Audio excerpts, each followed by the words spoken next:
No. But of course, again, some many people say, well, you know, I have seen that, and there are other simulations showing exactly the opposite result, and there are always some gimmick. But let's just talk about something very simple. Look at this photo. This photo is from the height of Kilimanjaro, taken on February 17, 1993, just about 15 years ago. And this picture is exact same direction, same time, from the same angle, except 7 years later. And if you can make a comparison between these two pictures, you can see how much of the ice has been melted in this 7 years period. You will believe that global warming is something real, is as real as our lives. So now, I don't know whether you have heard about this interesting concept, ecological footprint, but based on definition, ecological footprint is the area that every single of us we need in order to continue our lives. It's not only the area we live, as our apartment or house, but also the area is required for us to survive. It depends on our lifestyle, what we eat, what we do, how much we travel, and what is the transportation we use, and many other factors.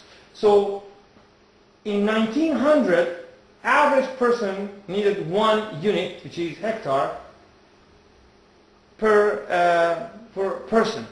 And the available value on the earth was 5.6. Obviously, as time goes, man destroyed jungles and, you know, created more residents, so the amount of available land for grow crops and other requirement for human was reduced.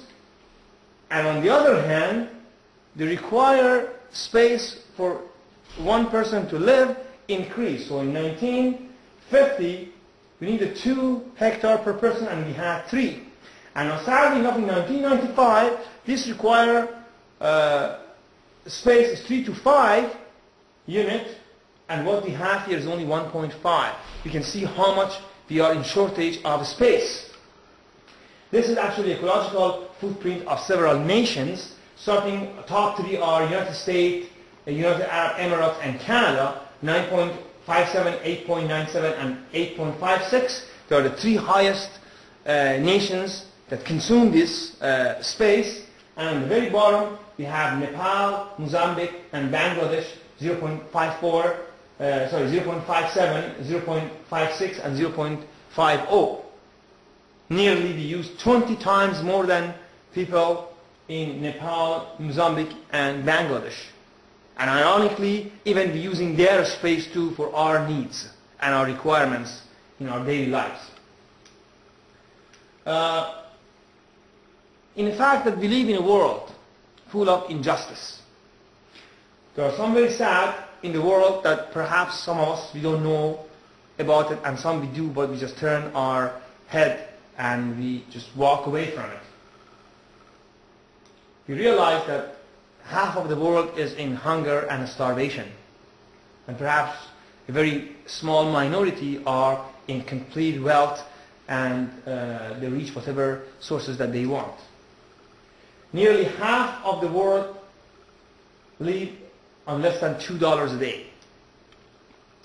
The gross domestic products of poorest 48 nations is less than the wealth of richest 3 men in the world. Nearly 1 billion people enter 21st century without being able to read and write. Less than 1% of what the world spent every year on weapons was needed to put every single kid in the world into school. And that was a promise which was made in 2000 that would happen, and still it has not yet happened.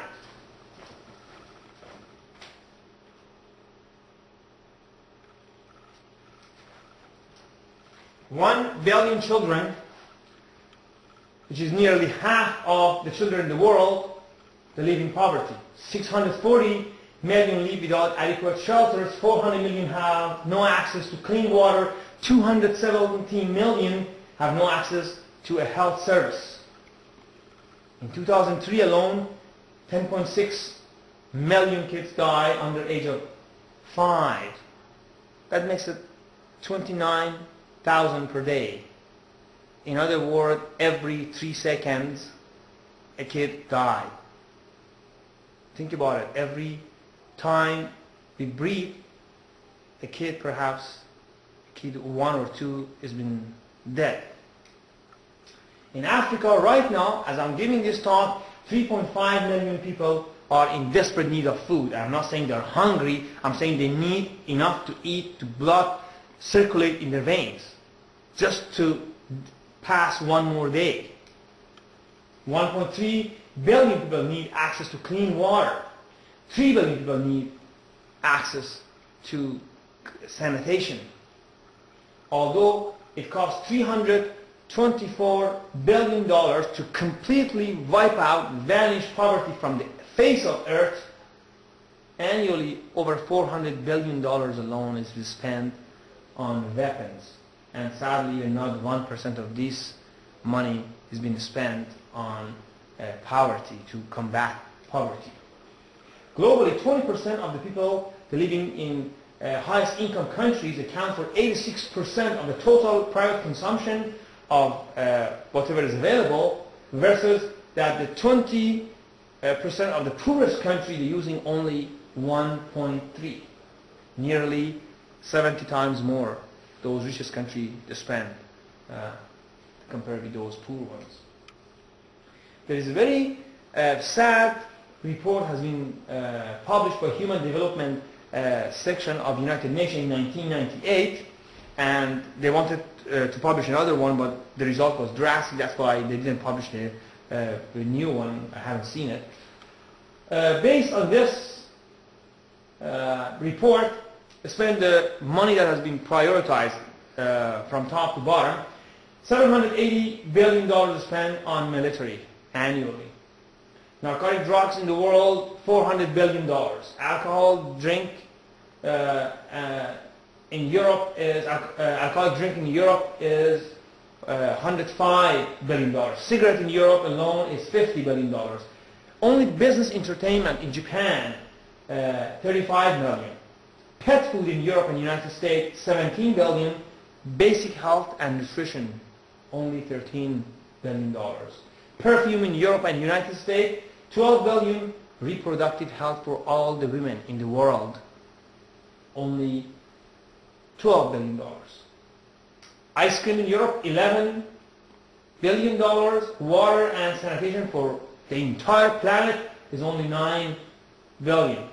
Cosmetic in the United States, $8 billion, and basic education for everyone, for all our planet, the entire planet, is only $6 billion.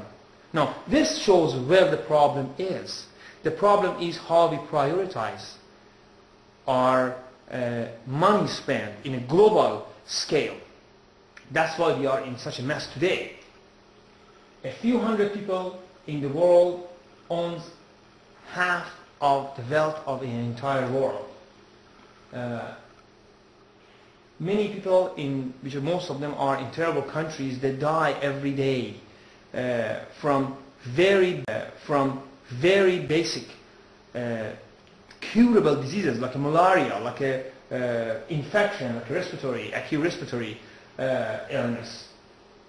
Alone in 1998, 6.1 million people died from diseases that simple antibiotics could have